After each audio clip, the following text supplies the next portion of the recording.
寄ってらっしゃい、見てらっしゃい。闇芝居の時間だ。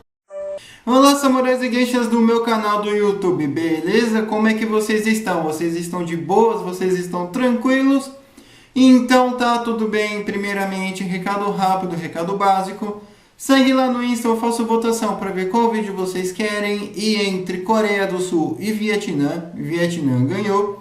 Segundo recado, curte a página do canal no Face, eu faço postagens diárias, curiosidades rápidas, coisas que não dá para ficar postando aqui no canal toda hora. E por último, mas não menos importante, eu vou deixar tanto aqui no card quanto na descrição vídeos relacionados à Guerra do Vietnã, como por exemplo a própria Guerra do Vietnã, a Guerra Sino-Vietnamita, o documentário do Ho Chi Minh, entre outros, beleza? E quem já puder dar aquele apoio logo de início e ser um colaborador do canal, eu agradeço demais. Isso vai facilitar nos futuros documentários. Mas enfim, como vocês estão vendo, hoje nós vamos falar sobre piloto. E sim, nós vamos falar sobre um as vietnamita. Afinal, não é muito comentado, né, sobre os pilotos, sobre os as, né, do Oriente, sempre ali voltado ali para o Ocidente, beleza? Mas então, hoje nós vamos quebrar esse paradigma e vamos falar sobre Nguyen Van Cock. Não sei... bem, ele foi, né? Ele é, aliás, o melhor piloto do Vietnã. Sim, ele está vivo. Nguyen Van Cock não se sabe ao certo o dia de seu nascimento, mas sabe que ele nasceu em dezembro de 1941. Já outras fontes afirmam 1942. E ele, como eu acabei de falar, está vivo até os dias de hoje. Ele nasceu em uma vilinha, em uma província ali de Bac Giang, perdoe a pronúncia. O seu pai, ele era um guerrilheiro Vietcong, só que não na guerra contra os Estados Unidos, e sim na guerra contra a França. Só que em 1947, os franceses empacotaram o pai dele em decorrência do conflito. E bem, não se sabe muito ao certo sobre sua infância, sobre a sua adolescência. Só que em 1961, ele estava ali na escola, né, na oitava série, então ele abandona a escola e ele vai se alistar como um piloto da Força Aérea do Vietnã do Norte. Sim, temos que relembrar que o Vietnã era dividido.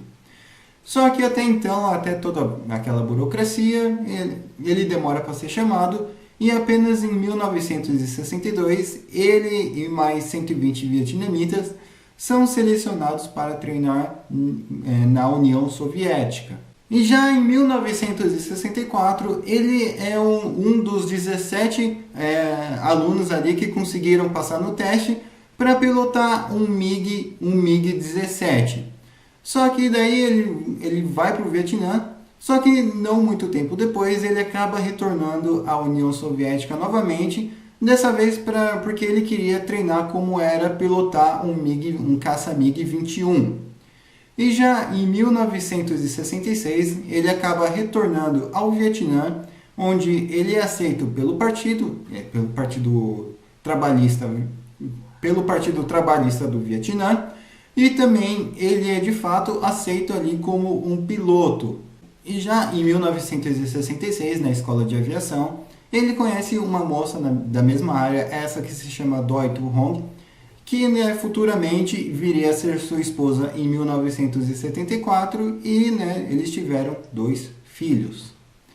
Porém, até então ele estava seguindo normal. Já no dia 30 de abril de 1967, ele foi ter o seu primeiro combate com o seu caça MiG-21, onde ele teve, né, que escoltar outros aviões, junto com um outro piloto de MiG-21, que também viria a ser um as, mas abaixo dele.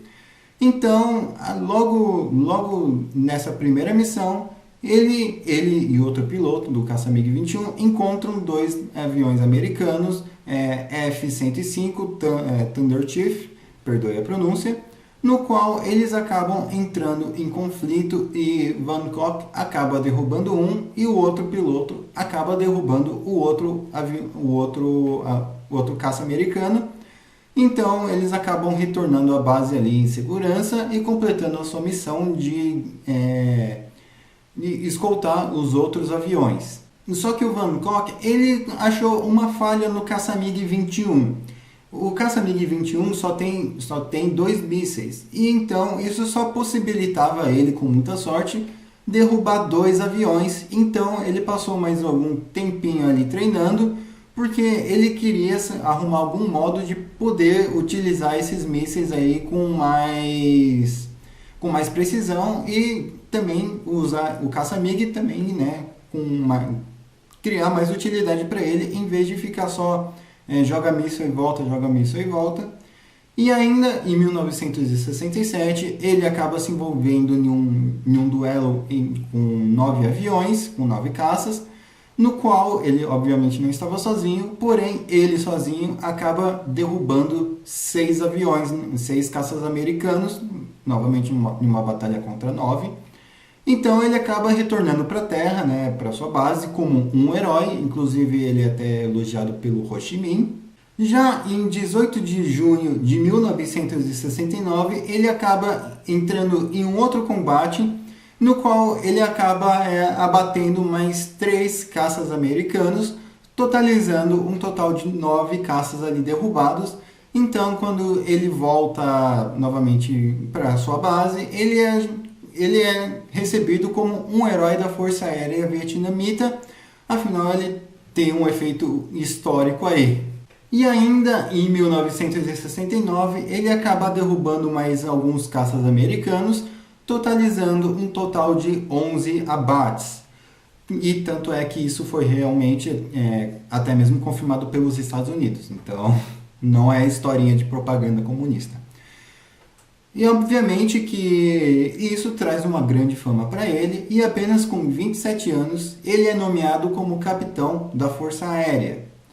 Porém, já no dia 10 de agosto de 1970, já em agosto, né, de 1970, acontece um negócio meio que inexplicável. Ele alega que quando ele estava duelando ali contra um caça americano, ele acabou ejetando do avião porque o avião acabou ficando sem combustível, então não foi, né, contado isso como se ele tivesse sido abatido, porém ele acabou tendo que recuar por motivos que estava sem gasolina. Então a partir daí que ele começou já a ficar mais no chão do que no ar.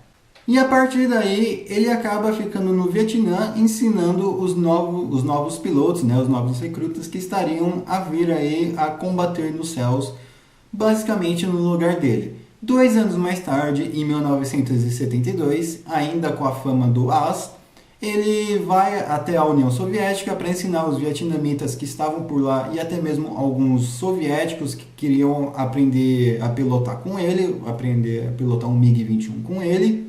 E já em 1976, já com a unificação do Vietnã, ele retorna ali ao Vietnã e ele novamente reingressa nas Forças Aéreas do Vietnã. Porque, né, novamente, temos que lembrar, ele era Forças Aéreas do Vietnã do Norte e agora passou a ser do Vietnã. São basicamente 2 coisas diferentes, né, legalmente falando. Então, ele novamente é reentregado às Forças Aéreas do Vietnã. E ele fica no exército até 2002, então basicamente não faz muito tempo que ele estava no exército. Ele chegou até mesmo a adquirir o título de inspetor-chefe da Defesa Nacional, só que ainda em 2002 ele acabou sofrendo um acidente em casa, no qual ele acabou lesionando a sua coluna e ficando de cadeira de rodas por um tempo. Então, aproveitando essa deixa, ou não, né, mas o fato que aconteceu é que já ainda em 2002 ele pediu a sua aposentadoria do exército e em 2003 ele foi oficialmente desligado. E ainda assim ele mantém o recorde de As do Vietnã, sendo o piloto que mais derrubou aviões inimigos, sendo eles chineses ou americanos. Beleza? Enfim, passa esse vídeo pro seu amigo, fala, eu conheço um As vietnamita, duvido que você conheça. Daí você passa esse vídeo lá pra ele, daí, caramba, mano, interessante. Daí seu amigo passa pra mais, enfim. Eu espero que vocês tenham gostado desse vídeo. Não se esqueçam de ver o vídeo do card de descrição. Seguir lá no Insta, curte a página do canal no Face. dá aquele apoio maroto, ser um colaborador do canal, beleza? Não se esquece de curtir, compartilhar e se inscrever. Falou e fui!